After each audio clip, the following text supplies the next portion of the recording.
الشيطان فليستعذ من شرها ولا يذكرها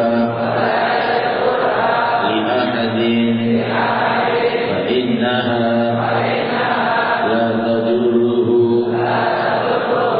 Hadits sahih riwayat Bukhari. Sadaq Rasulullah sallallahu alaihi wasallam. Assalamualaikum warahmatullahi wabarakatuh.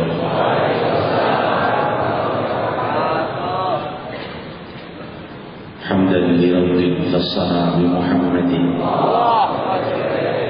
wa anqadana min zulmatil jahli wad dayajiri.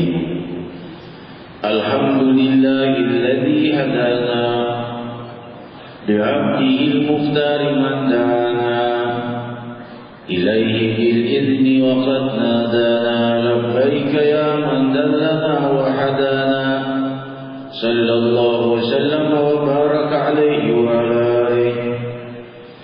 Limpahan puji kehadirat Allah Jalla wa ala, nama yang maha bercahaya, yang mengawali seluruh cahaya keindahan dan alam semesta. Nama yang terang benderang, yang jika telah ada di dalam jiwa maka jadilah sanubarinya penerang dan pewaris rahmatan lil alamin. Limpahan puji kehadirat Allah yang menerangi jiwa kita dengan iman, yang mengizinkan bibir kita menyebut namanya yang maha luhur, yang mengizinkan kita bermunajat dan meminta kehadiratnya Jalla wa'ala. Maha luas dan maha berlimpah kedermawanannya siang dan malam. Setiap waktu dan jam tidak ada yang lebih berjasa melebihi Allah kepada kita, kepada segenap hamba-hambanya. Jasa dan anugerahnya yang selalu dilimpahkan berupa pinjaman kehidupan yang tiada akan bisa diberikan hamba sesamanya. Satu detik pun hamba tidak bisa menambah kehidupan untuk hamba lainnya. Dan Allah terus memberi dan memberi dan memberi, dan Dia memberi sebelum kita meminta. Demikianlah indahnya kedermawanan Allah Jalla wa'ala. والشمس وضحاها والقمر إذا تلاها والنهار إذا جلاها والليل إذا يغشاها. Demi matahari dan cahaya duha, demi matahari dan cahaya pagi. Kenapa Allah Subhanahu wa taala berfirman menyebut sumpah dengan matahari dan cahaya pagi? Karena cahaya pagi itu adalah lambang keindahan di siang hari. Wal qamari idza talaha, demi bulan purnama ketika terbit di saat matahari terbenam, menunjukkan keindahan yang tidak pernah sirna. Di saat siang hari ada cahaya pagi yang melambangkan keindahan. Di saat malam ada bulan purnama yang menunjukkan ada keindahan yang tidak akan sirna. Wan-nahari idza jallaha, demi siang ketika terang benderang, melambangkan kemegahan Allah yang Maha Tunggal, yang tiada satu makhluk pun mampu menciptakan cahaya bagaikan matahari di siang hari. Wal-laili idza yaghshaha, demi malam ketika gelap gulita dan tiada satu hamba pun yang bisa merubah malam menjadi siang di seluruh sebagian permukaan bumi. Jalla wa'ala yang maha berkuasa menciptakan siang dan malam, yang maha indah di waktu pagi hari, yang maha indah di waktu malam, dan keindahannya tiada pernah sirna di alam semesta. Wassama'i wa ma banaha, demi langit dengan pembangunan pengadaan dan penciptaannya.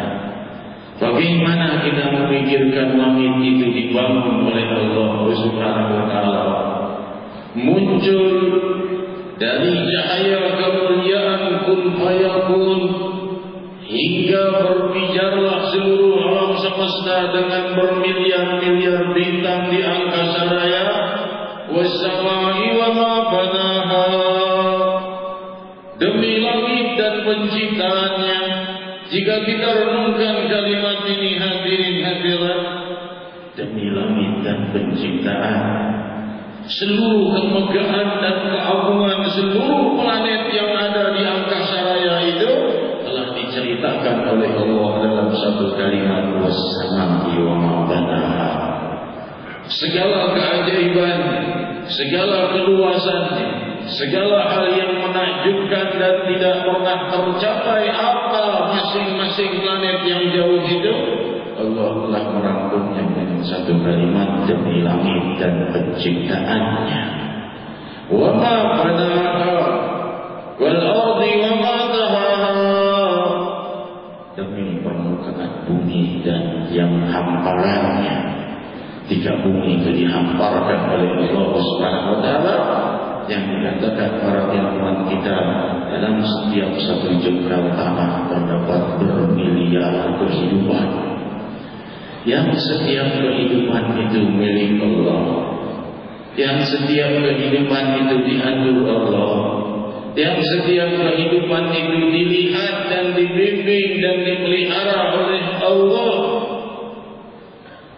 Menghamparkan lautan, daratan, tumbuhan, hewan, wal ardi wa ma tahaha.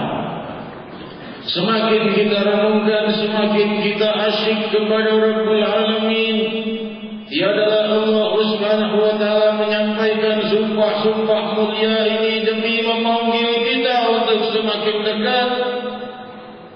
Wa nafsi wa ma sawwaha, demi manusia dan bagaimana penciptaan manusia adalah hal yang sangat luar biasa. Dari satu sel yang tidak terlihat mata bisa berubah menjadi satu wujud yang besar, bicara, mendengar, melihat, berkuasa, zalim, bersujud, beribadah, dan ternyata bukan hanya itu, tetapi jasad kita ini yang dicipta oleh Allah, ditumbuhkan oleh Allah dari sebutir sel menjadi tubuh yang sempurna. Allah ciptakan ini untuk perantara menuju keridhaannya yang kekal. Miliaran sel mata itu akan sirna dan setelah itu akan berubah menjadi tanah lagi. Tetapi miliaran sel mata bisa menghantar kita kepada cahaya-cahaya keridhaan ilahi. Demikian miliaran sel lisan, demikian miliaran sel telinga, demikian seluruh sel tubuh kita dicipta oleh Allah dengan demikian sempurna, bukan hanya untuk direnungi dan bukan hanya untuk ditafakuri saja. Ingat, itu semua hal yang sempurna Allah ciptakan makna yang lebih sempurna di dalamnya, yaitu apa? Untuk menghantarkan kita kepada keridhaan Allah, hantarkan kita kepada Allah. Inilah alam yang Allah berikan kepada kita sehingga lisan berzikir, hati berzikir, tubuh bersujud, dan demikian hadirin hadirat Allah. Jadikan ini semua alat. Wa nafsi wa ma sawwaha. Lalu apa wahai Rabb? Karena manusia ini punya sifat baik dan buruk Kau ciptakan. Fa'alhamaha fujuraha wa taqwaha. Telah diilhamkan dan disampaikan kepadanya mana yang baik dan mana yang buruk. Kita bertanya, firman ini berkata fa'alhamaha, diilhamkan. Bagaimana caranya diilhamkan? Hal yang baik dan yang buruk kita dengar dari Al-Quran Al-Karim dan Hadits Nabawi, bukan lewat ilham. Tetapi ketika kita beriman, bertakwa dan mengikuti sang Nabi, cahaya keagungan Allah terang benderang di hati kita, maka di saat itu kita akan diilhami mana yang baik, untuk mundur dari segala yang mungkar, untuk malas berbuat hal yang mungkar, dan untuk selalu ingin berbuat hal yang baik. Alhamdulillah fujuraha wa taqwa. Allah akan mengilhami tubuh itu dengan hal-hal yang baik dan hal-hal yang buruk jika ia beriman. Jika ia menerima iman dan tauhid dan menerima apa-apa yang dibawa oleh sang Nabi, menghiasi hatinya dengan hal-hal yang mulia, ia akan diilhami oleh Allah Subhanahu wa taala mana yang baik dan mana yang buruk. Dalam firman Allah yang lain, wa may yattaqillah yaj'al lahu makhraja wa yarzuqhu min haitsu la yahtasib. Orang yang bertakwa kepada Allah Subhanahu wa taala, Allah berikan jalan keluar baginya. Dalam segala hal Allah berikan jalan keluar baginya, dan Allah limpahkan baginya rezeki yang tidak ia sangka-sangka. Ittaqullah wa yu'allimukumullah. Takwalah kalian kepada Allah, dan Allah akan mengajari kalian. Mengajari apa? Bukan mengajari syariah. Syariah harus dipelajari, tapi yang diajari oleh Allah adalah bimbingan sanubari kita untuk selalu tidak terjebak kepada kemungkaran. Hadirin hadirat yang dimuliakan Allah, tanpa zaman umat, beruntunglah mereka-mereka yang mensucikan tubuhnya. Mereka hadirin hadirat yang mensucikan dirinya dengan tuntunan ilahiyah yang dibawa oleh Nabi Muhammad sallallahu alaihi wasallam. Hadirin hadirat, dialah Allah Subhanahu wa taala yang Maha Agung dan Maha Luhur, yang Maha berkasih sayang dan Maha berkuasa atas setiap sanubari. Setiap jiwa, siapapun dia, mukmin bukan mukmin, fasik atau siapapun, Allah Maha berkuasa padanya. Jika Allah menceritakan kejadian Nabi Allah Musa, "Idh awhayna ila ummika ya Musa, idh awhayna ila ummika ma yuha." Ketika kami memberikan ilham kepada ibu wahai Musa, di saat itu diperintahkan oleh Allah, "Anikrifihi fit tabuti fakrifihi bil yam wa yulqihi al-yam bis-sahili ya'khudhuhu aduwwun li wa aduwwullah." Ketika ibunda Musa lahirlah bayinya, yaitu Nabi Musa alaihissalatu wassalam, dan di saat itu perintah Fir'aun untuk membunuh semua bayi yang lahir, jika bayi itu dari Bani Israel, jika pria. Kenapa? Karena para tukang-tukang sihir Fir'aun telah mengatakan akan datang nanti anak pria dari Bani Israel yang menghancurkan kekuasaan. Maka Fir'aun memerintahkan pada pasukannya, bunuh semua bayi Bani Israel yang lahir. Jangan ada satupun bayi yang laki lahir dalam keadaan hidup, bunuh. Terus setiap hari laskar dan pasukan Fir'aun masuk ke rumah-rumah mencari wanita yang hamil. Jika lahir wanita, bunuh. Jika lahir pria, bunuh. Jika lahir wanita, dibiarkan. Allah Subhanahu wa taala mengilhami ibunda Musa ketika melahirkan bayi Musa, bayi lelaki. Harus membawa kemana bayi ini? Wanita yang saleh. Maka Allah memberinya ilham untuk memasukkannya ke dalam sebuah keranjang kayu. Faktifi tabut, masukkan ia ke dalam kotak kayu dan ayunkan di air. Biarkan ia mengalir di air. Maka ketika dengan beratnya ibunda Musa melepas kepergian putra bayinya, ia menyusuinya sekali lalu melepaskannya ke dalam kotak kayu dan mengayunkannya ke air. Dihanyutkan. Allah akan menyelamatkan. Kemana Allah menyelamatkan Musa? Allah tidak menyelamatkannya ke hutan rimba yang tidak bisa dijangkau oleh pasukan-pasukan Firaun. Yaqulu aduwwun li wa aduwwullah. Yang mengambilnya adalah musuhku dan musuh bayi itu, yaitu Firaun. Kemana Allah ingin menyelamatkan hambanya Musa? Allah ingin memberi pengajaran hingga firman ini disampaikan kepada kita. Jika Allah mau, tidak perlu jauh-jauh mencari keselamatan, justru kepada yang memberi instruksi, yaitu Firaun sendiri. Balik kepadanya sendiri kotak bayi itu. Justru pada yang memerintah membunuh semua bayi lagi. Masuk ke situ kotak kayunya. Allah berkata, ya khudhu aduwwun li wa aduwwullah. Yang mengambilnya adalah musuh si bayi.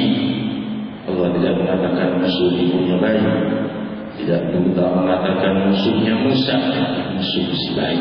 Maksudnya apa? Bayi tidak berdaya. Ini musuh si bayi itu. Karena memang sudah perintah semua bayi pria harus dibunuh. Ini bayinya datang sendiri ke istana Firaun. Ya aduh li wa aduwwullah. Allah ingin menunjukkan kekuasaannya. Yang mengatakan bunuh semua bayi pria, datang bayi pria yang akan menghancurkan kekuasaannya, hidup di istana Firaun sendiri. Wa alqaitu 'alaika mahabbatan minni. Kuterangi kau wahai Musa dengan cahaya kecintaan. Mahabbatan minni, cahaya cinta yang milikku dari Allah Subhanahu wa taala. Maksudnya apa? Orang yang melihat bayi Nabi Musa itu, dia akan senang. Allah buat semua yang melihatnya suka. Allah yang bisa membuat semua sanubari mencintai. Allah jadikan istrinya Firaun melihat bayi, ada kotak kayu mengalir di dalam istana, dibuka bayi yang sangat menyenangkan. Wa qaitu 'alaika mahabbatan minni. Udah saja jika Allah ingin menjaga, tidak perlu dijaga oleh harimau atau Jibril alaihissalam. Allah berikan orang yang melihatnya senang, tidak akan ada yang mencelakainya. Maka berkatalah istrinya Firaun, hadza qurrat ainin li wa lak. Di sini tersimpan kemuliaan. Ini kesayanganku dan kesayanganmu wahai Firaun. Al-Imam Al-Qurtubi alaihi rahmatullah dalam tafsirnya menjelaskan ini. Ucapan Firaun ini, ucapan istrinya Firaun ini membuat istrinya Firaun diberi hidayah oleh Allah. Kenapa? Mencintai orang yang dicintai Allah. Sebagaimana sabda sang Nabi, al-mar'u ma'man ahab, seseorang bersama dengan orang yang dia cintai.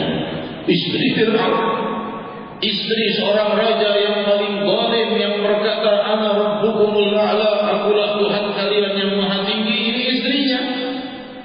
Tapi karena dia mencintai bayi Musa, Allah berikan hidayah. Dan bukan hanya hidayah, ini kemuliaan cinta. Bukan hanya hidayah, tapi apa?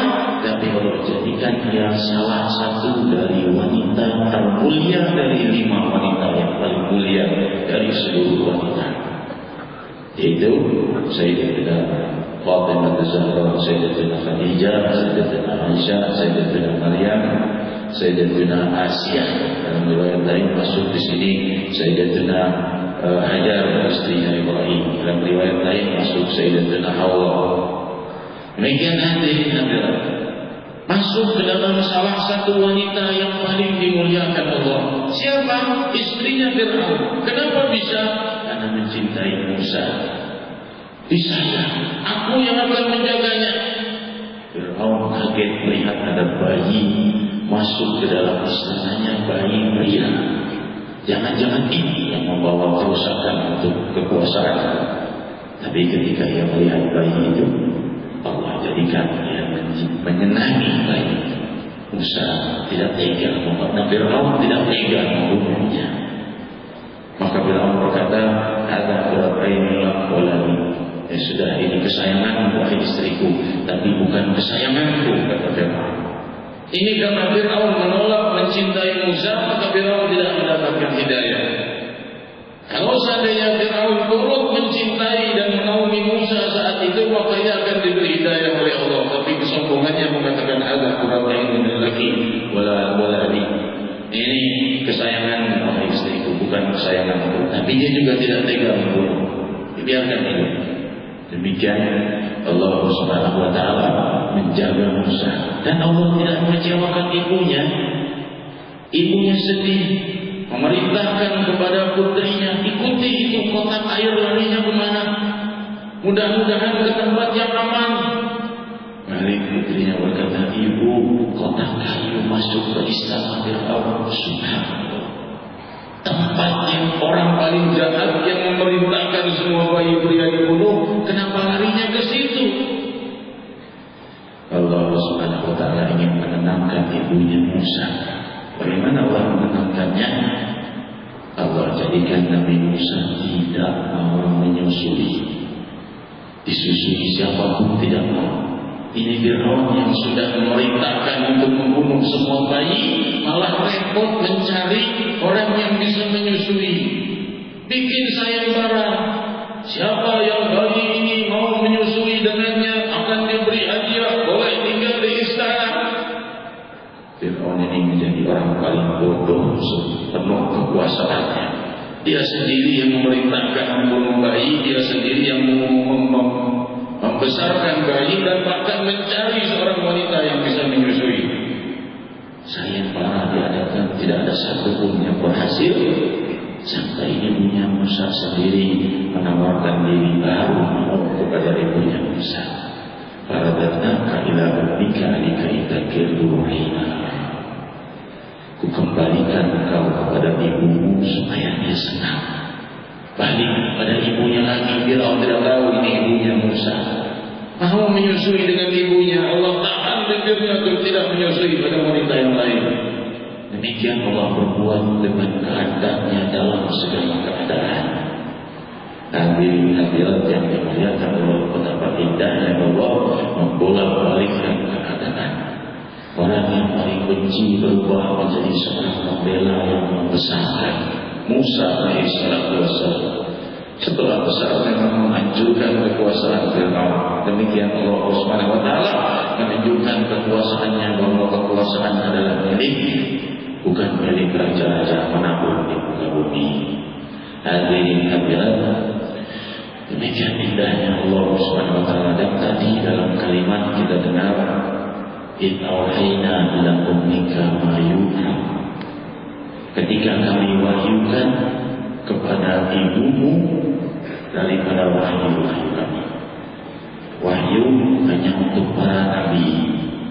Apakah ibunya Musa nabi? Tentunya bukan. Inilah maksud penjelasan tadi yang tadi kita baca. Wahyu tidak pernah ada terkecuali bagi para nabi. Yang ada adalah ilham, tapi dinamakan wahyu karena apa? Karena perintah Allah lewat mimpi. Dan ini hanya bisa terjadi qabla ba'tsatul Nabi sallallahu alaihi wasallam. Ini terjadi sebelum kebangkitan Rasulullah Muhammad sallallahu alaihi wasallam. Setelah kebangkitan sang Nabi tidak ada lagi ilham lewat mimpi. Yang ada ru'ya salihah.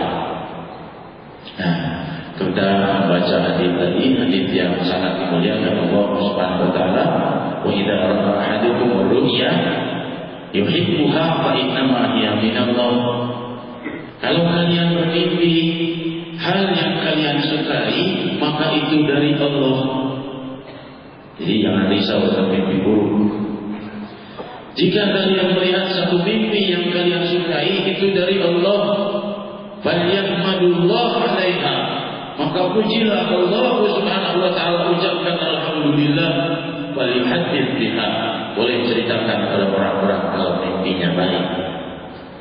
Wa idza ra'a ghaira dzalika fa inna ma dzalika minasyaitan.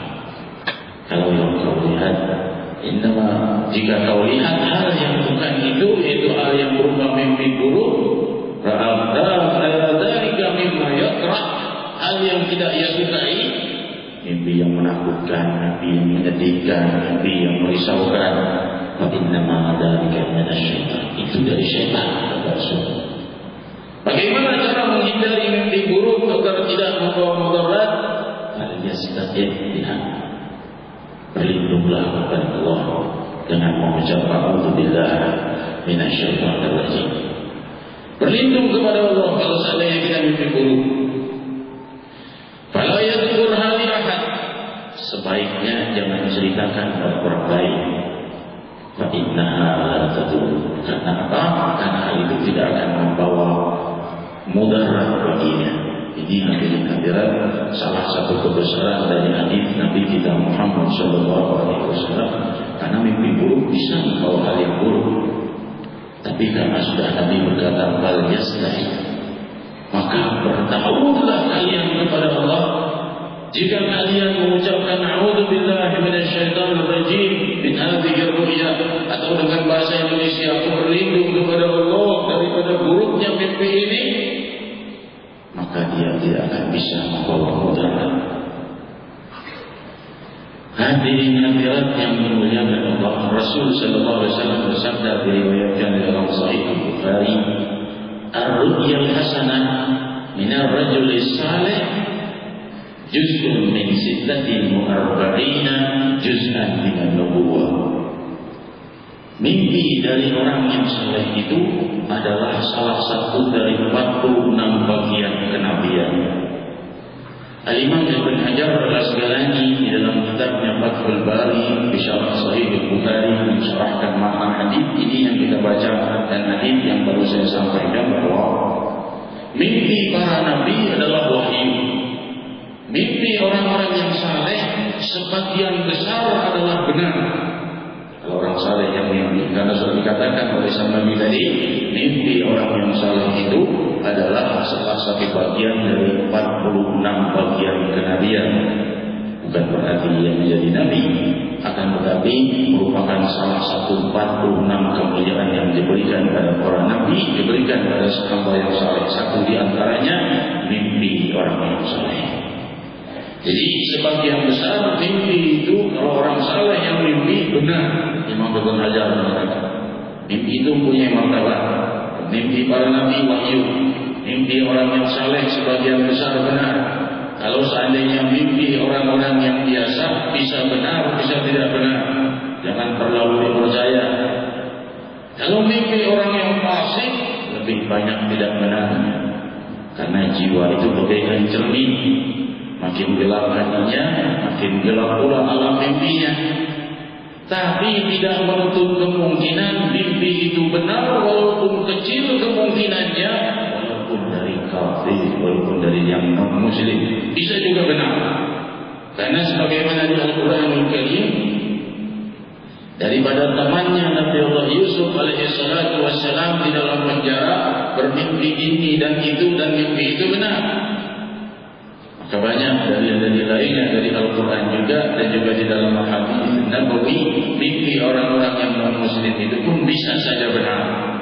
Dan tapi yang paling kuat adalah mimpi para nabi sebagai ilham, dan yang nomor dua adalah mimpi orang-orang yang saleh. Akan tetapi telah bersepakat seluruh ulama Ahlus Sunnah wal Jamaah bahwa mimpi tidak bisa dijadikan dalil. Dan sebab itu, kalau seseorang bermimpi hal-hal yang baik berupa perintah atau hal yang berupa isyarat untuk berbuat sesuatu, lihat bertentangan dengan syariat atau tidak. Jika tidak bertentangan dengan syariat, berarti dari Allah dan itu benar. Kalau bertentangan dengan syariat, berarti hal itu tidak benar, itu dari syaitan. Terkecuali mimpinya Sayyidina Muhammad SAW. Tidak ada keraguan karena sabda sang Nabi, man ra'ani bil manam faqad ra'ani wa la yatamattal syaitan bihi. Barang siapa yang mimpi berjumpa denganku di dalam tidur, sungguh ia betul-betul bermimpi berjumpa denganku, dan tiadalah syaitan bisa menyerupai aku, kata Rasulullah SAW. Hadirin hadirat yang dimuliakan Allah, demikianlah kemuliaan di dalam kehidupan kita. Bahkan di dalam tidur kita pun Allah masih siapkan kemuliaan. Rasul sallallahu alaihi wasallam bersabda diriwayatkan dalam Sahih Bukhari, "Lam yabqa minan nubuwwah illa al-mubasysyirat." Setelah aku maka tidak ada lagi yang namanya kenabian terkecuali kabar-kabar gembira. Maka berkatalah para sahabat, "Wamal mubasysyirat ya Rasulullah?" Kabar gembira apa maksudmu? Rasul berkata, Mimpi-mimpi baik itu adalah kabar-kabar gembira dari Allah Subhanahu wa taala yang pernah diberikan kepada para nabi dan juga mungkin diberikan kepada umat beliau sallallahu alaihi wasallam. Hadirin hadirat, dari penjelasan Imam Ibn Hajar kita pahami semakin bersih jiwa kita, semakin bersih alam tidur kita. Alam bawah sadar kita semakin bersih karena ruhnya bersih. Semakin banyak kita berzikir dan mendekatkan diri kepada Allah, maka semakin bersih hari-hari kita, semakin bersih hati kita, semakin bersih ruh kita, semakin bersih hidupnya, alam bawah sadarnya, dunianya dan akhiratnya. Dari sebab itu, kehadiran di majelis-majelis zikir seperti ini menuntut kita kepada kebersihan jiwa, kebersihan ruh daripada segala dosa dan segala lintasan pemikiran yang tidak baik. Semakin kita mendekat kepada Allah, semakin Allah Subhanahu wa taala kita mampukan di dalam hati kita, maka semakin sirna semua sifat-sifat buruk dari dalam pemikiran kita. Semakin sirna keinginan untuk berbuat dosa, semakin berat untuk berbuat salah, semakin berat untuk berbuat zalim. Kenapa? Cahaya Allah, cahaya Allah Subhanahu wa taala ini diminta oleh sang Nabi. Rasul sallallahu alaihi wasallam meminta agar Allah menerangi beliau dan kita pun bisa mengikuti sebagaimana salah satu dari doa beliau, Allahumma ja'al fi qalbi nura wa fi basari nura wa fi sam'i nura wa fi lisani nura wa fi dami nura wa fi adami nura. Demikian doa sang Nabi. Hai Allah, berilah cahaya di hatiku. Cahaya apa? Cahaya Allah, cahaya khusyuk, cahaya ketenangan, cahaya pengampunan. Beliau orang yang paling mulia di sisi Allah masih meminta cahaya diberikan di dalam hatinya. Wa fi basari nura, dan beri pula cahaya di penglihatanku. Kenapa harus bercahaya penglihatannya? Maksudnya apa? Cahaya kemuliaan. Apapun yang ia lihat tidak akan membuatnya terperangkap dalam kemurkaan. Lihat orang berjalan yang mengingat Allah Subhanahu. Allah jadikan orang ini kenikmatan berjalan. Lihat matahari yang ia lihat kemuliaan Allah. Melihat orang utara ia berdoa. Melihat orang yang berdosa ia mendoakan kepada Allah. Demikian hadirin dalam segala penglihatannya cahaya. Maksudnya apa? Cahaya kemuliaan hidup muncul di dalam penglihatan. Bisa ini dan pada telingaku cahaya. Maksudnya apa? Apa yang dia dengar menjadi cahaya kemuliaan. Apapun yang dia dengar, yang mendengar orang lain mengumpat, berubah hatinya. Aku tidak percaya orang itu sejahat itu. Didoakan olehnya atau ditegur, jangan bicarakan orang itu. Inilah cahaya. Demikian hadirat sampai doa sang Nabi minta pada darahnya cahaya. Wa fi dami nura, dan jadikan cahaya di darahku, kata Rasul. Wa fi idami nura, dan pada tulang-tulangku cahaya. Demikian doa sang Nabi. Demikian hebatnya beliau sallallahu alaihi wasallam meminta cahaya. Wa fi wajhi nura, wa fi sya'ri nura, wa fi bashari nura. Di rambutku cahaya, di wajahku cahaya, di kulitku cahaya. Demikian doa Rasul sallallahu alaihi wasallam. Beliau sallallahu alaihi wasallam telah digelari oleh Allah sirajan munira, pelita yang bercahaya. Masih meminta cahaya kepada Allah. Kita minta kepada Allah Subhanahu wa taala cahaya. Hadirin, kita berada di bulan Syawal. Rasul sallallahu alaihi wasallam bersabda, diriwayatkan dalam Sahih Bukhari, riwayat Sayyidatina Aisyah radhiyallahu anha meriwayatkan, maka Nabi sallallahu alaihi wasallam yasumu akthar min syahrin, yasumu syahran akthar min syahrin. Tiadalah Rasul sallallahu alaihi wasallam itu berpuasa di dalam setahun lebih banyak dari puasanya di bulan Sya'ban. Tentunya selain Ramadan, karena Ramadan puasa yang fardu. Tapi di bulan yang lain Rasul paling banyak puasa di bulan Sya'ban. Wa kana yasumu Sya'ban kullahu. Bahkan beliau sallallahu alaihi wasallam juga berpuasa sepanjang hari bulan Sya'ban. Terdapat ikhtilaf dalam hal ini, sebagian ulama mengatakan bahwa makruh berpuasa di setengah bulan Sya'ban yang kedua. Maksudnya setelah tanggal 15 sampai akhir makruh puasa di bulan Sya'ban. Yang mengatakan minggu terakhir, masing-masing ikhtilaf, tetapi tentunya riwayat yang paling tegak dan sahih adalah Rasul berpuasa di bulan Sya'ban sebulan penuh. Sebagian muhadits mengatakan terkecuali hari terakhir, kalau itu hari yang syak. Kalau itu hari syak, barangkali masuk 1 Ramadan atau masih Sya'ban, pada saat itulah tidak diperkenankan puasa. Selain itu Rasul berpuasa di sepanjang bulan Sya'ban. Kita memahami kenapa Rasul berbuat demikian, karena tentunya bulan Sya'ban mempunyai kemuliaan. Kalau tidak, Rasul tidak akan berpuasa sepanjang itu. Berarti bulan Sya'ban mempunyai kemuliaan khusus. Dan bulan Sya'ban adalah salah satu bentuk bulan yang disyukuri oleh Nabi kita Muhammad sallallahu alaihi wasallam, karena di bulan Sya'ban itulah Allah Subhanahu wa taala menurunkan firman-Nya, innallaha wa malaikatahu yusalluna 'alan nabi. Ayat ini turun di bulan Sya'ban. Ya ayyuhalladzina amanu sallu 'alaihi wa sallimu taslima. Wahai orang-orang yang beriman, bersalawatlah kalian kepada Nabi dan dengan seindah-indahnya salawat. Demikian hadirin hadirat, ayat ini turun di bulan Sya'ban. Oleh sebab itu bulan Sya'ban dikenal dengan bulan Nabi Muhammad SAW. Kenapa? Karena ayat ini turun di bulan Sya'ban. Sungguh Allah dan para malaikat melimpahkan salawat kepada Nabi Muhammad SAW. Bukan Allah baca salawat.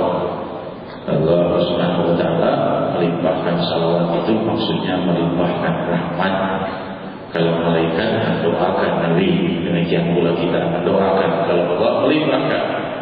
Sungguh Allah dan para malaikatnya melimpahkan salawat kepada Nabi Muhammad SAW. Ternyata bukan Allah dan malaikatnya saja. Allah mengajak kita semua muslimin muslimat untuk juga bersalawat kepada Nabi kita Muhammad SAW. Hadirin hadirat yang dimuliakan Allah, bulan Sya'ban adalah bulan persiapan kita menuju Ramadan. Bulan Ramadan adalah kita diangkat derajat kita jauh lebih dekat kehadirat Allah dari bulan lainnya. Kenapa? Karena bulan Ramadan kita lebih sulit berbuat dosa, bisa dibuktikan. Di bulan lain barangkali kita berbuat dosa, tapi kalau di bulan Ramadan mungkin berbuat dosa juga, tapi lebih berat rasanya. Ada sesuatu yang menahan kita untuk enggan berbuat dosa lebih dari bulan lain. Kenapa? Karena di bulan Ramadan Allah mengangkat derajat kita lebih tinggi dari bulan lain, lebih dekat kita kepada Allah. Dan sebab itu bulan Ramadan sangat dirindukan oleh orang-orang yang mengerti betapa indah dan letaknya anugerah ilahi. Kalau sudah Allah SWT mendekatkan zatnya, silakan minta dan berdoa. Sebagian dari kita berpikir, aku ingin rasanya menumpahkan segala konsentrasi dalam puasa Ramadan, tapi rasanya selalu bermasalah dalam masalah nafkah, dalam masalah pekerjaan, dalam masalah ini dan itu. Coba keberkahan Ramadan itu.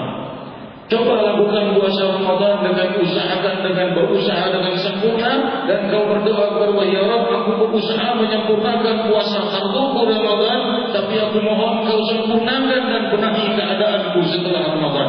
Kau buktikan keberkahan Ramadan muncul dalam hari-hari kelak setelah melewati Ramadan. Hadirin hadirat, kita bermunajat di bulan Sya'ban yang diagungkan Allah Subhanahu wa taala ini. Semoga Allah Subhanahu wa taala mencurahkan seluruh anugerah yang ditumpahkannya di bulan Sya'ban. Ya Rahman ya Rahim, ya Dzal Jalali wal Ikram, ya Dzal Tawli wal In'am, muliakan kami dengan cahaya Sya'ban, muliakan kami dengan keberkahan yang kau tumpahkan di bulan Sya'ban, yang kau muliakan para nabi-Mu dan juga para kekasih-Mu dengan bersalawat kepada Nabi kami Muhammad sallallahu alaihi wasallam. Limpahkan kepada kami seluruh keberkahan salawat kepada Nabi Muhammad. pastikan kami berkumpul di antara orang-orang yang banyak bersalawat kepada Nabi Muhammad.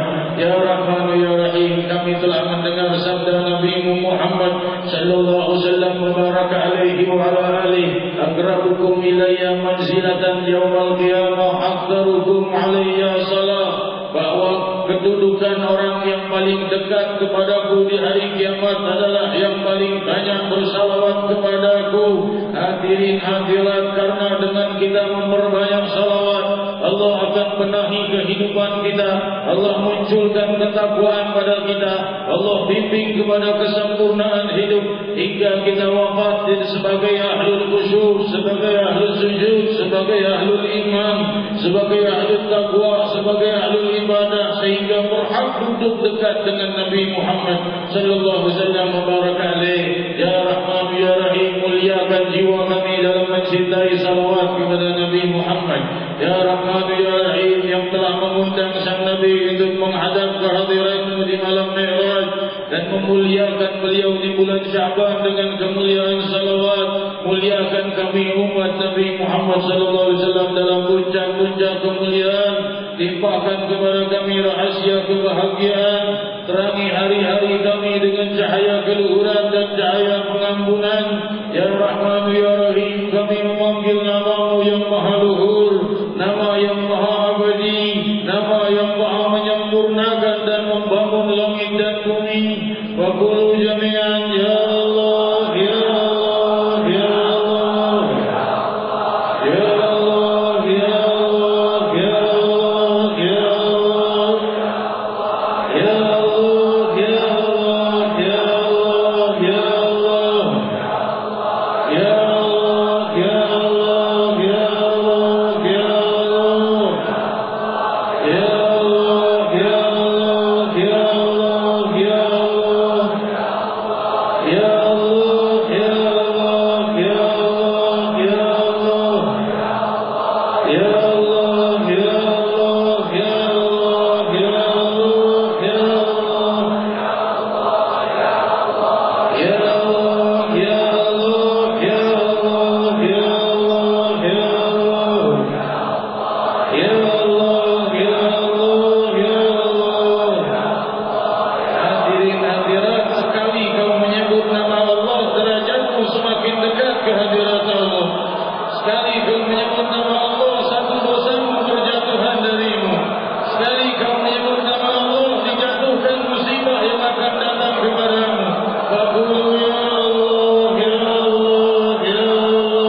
ya Allah insyaallah taala menemani hadirin hadirat. Ada beberapa pengumuman di sini. Yang pertama adalah banyaknya pertanyaan apakah majelis ini libur di bulan Ramadan. Majelis malam Selasa ini tidak ada liburnya insyaallah. Selama saya masih hidup insyaallah majelis ini tidak akan pernah libur. Dan dilakukan Ramadan majelis ini berlanjut terus. Bahkan kalaupun malam Lebaran majelis ini pun terus berlanjut. Dan yang bisa hadir tentunya hadir, yang berhalangan maka berhalangan dengan tujuannya masing-masing. Dan dari majelis tidak berhenti. Demikian hadir pengumuman yang pertama. Pengumuman selanjutnya adalah bagi para pemuda kita yang mempunyai waktu yang lowong untuk berkhidmat sebagai aktivis Majelis Rasulullah SAW, karena kita ini kekurangan aktivis. Ya, aktivis kita hanya beberapa puluh orang saja, jamaahnya sudah puluhan ribu. Jadi tentunya tidak akan bisa terkendali. Bagi mereka yang mau menjadi aktivis silakan mendaftarkan diri. Kita hanya memberikan maksimal 100 orang saja aktivis, dan insya Allah setiap malam Kamis saya akan menyediakan waktu untuk memberikan tarbiyah dan dasar-dasar syariah untuk mereka ini yang aktivis yang mau berkhidmat kepada majelis. Dan kalau ditanya apa sih khidmatnya, khidmatnya hanya di malam hari saja, hanya hal-hal yang ringan, barangkali masang gul atau lainnya, atau menjaga kehadiran jika ada tamu-tamu dari luar negeri, guru mulia kita dan lain sebagainya.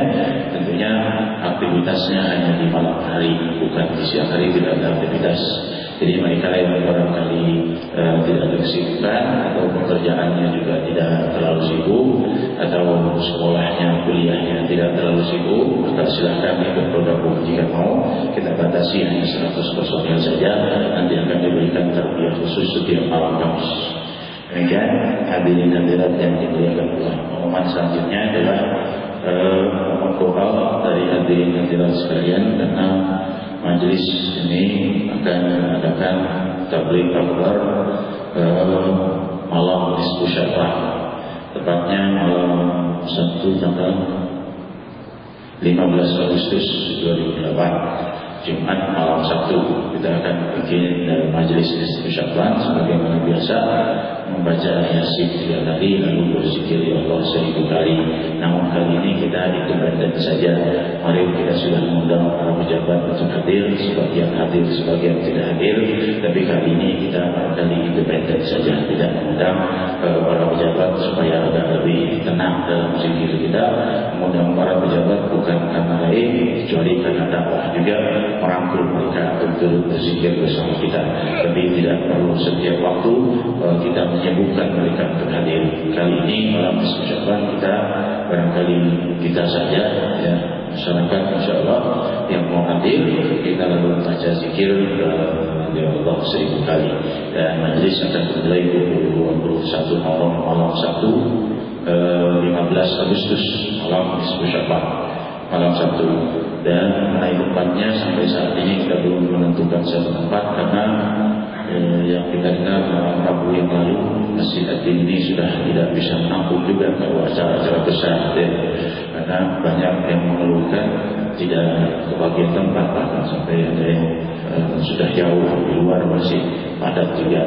Jadi kita cari tempat yang lapang, tidak tahu barangkali di Monas atau barangkali di lapangan MPR atau di tempat lainnya. Kita akan cari tempat yang lebih luas, lebih tenang, parkirannya tenang, duduknya tenang, tentunya di lapangan.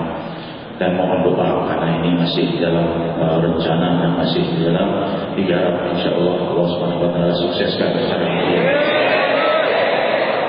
Kita rencanakan yang hadir malam Rabu yang lalu 300.000 muslimin muslimat, dan ternyata laporannya dari aparat keamanan lebih dari 400.000 muslimin muslimat yang hadir di malam itu. Dan ternyata hal yang mengecewakan, acara selesai masih banyak yang datang. Itu hal yang mengecewakan. Jadi nanti insyaallah kita bikin acara yang agak lebih panjang sedikit, barangkali 23-30 acara baru selesai. Demikian hadirin, kita harapkan hadirin nanti lebih banyak lagi insyaallah. Dan kita tidak berhenti untuk meramaikan bumi Jakarta dengan zikir. Kita bukan kelompok fasik dan diam. Tentunya masing-masing punya cara untuk membenahi wilayahnya. Ada yang dengan ketegasan, ada yang dengan kelembutan. Kita dengan kelembutan, saudara-saudara kita dengan ketegasan, tidak ada permusuhan dan tidak ada ikhtilaf, tidak semua saling dukung satu sama lain. Demikian hadirin hadirat kita benahi Jakarta terus semakin banyak. Ini malam Sya'ban, nanti kita buat lagi acara besar malam 17 Ramadan, karena itu malam Badar al-Kubra. Kita bikin acara besar, lebih besar dari acara Sya'ban insyaallah, dan akan sampai ke bulan Muharram kedatangan guru mulia Khatib dan Muslim Al-Habib Umar bin Habib. Kalau malam Isra Mi'raj yang lalu mencapai 400.000 muslimin muslimat, kita harapkan nanti malam nisfu Sya'ban 500.000 muslimin muslimat. Amin Allahumma amin. Amin Allahumma amin. Kita harapkan malam 17 Ramadan lebih dari 500.000 muslimin muslimat. Dan kita harapkan kedatangan guru mulia kita mencapai 1 juta muslimin muslimat.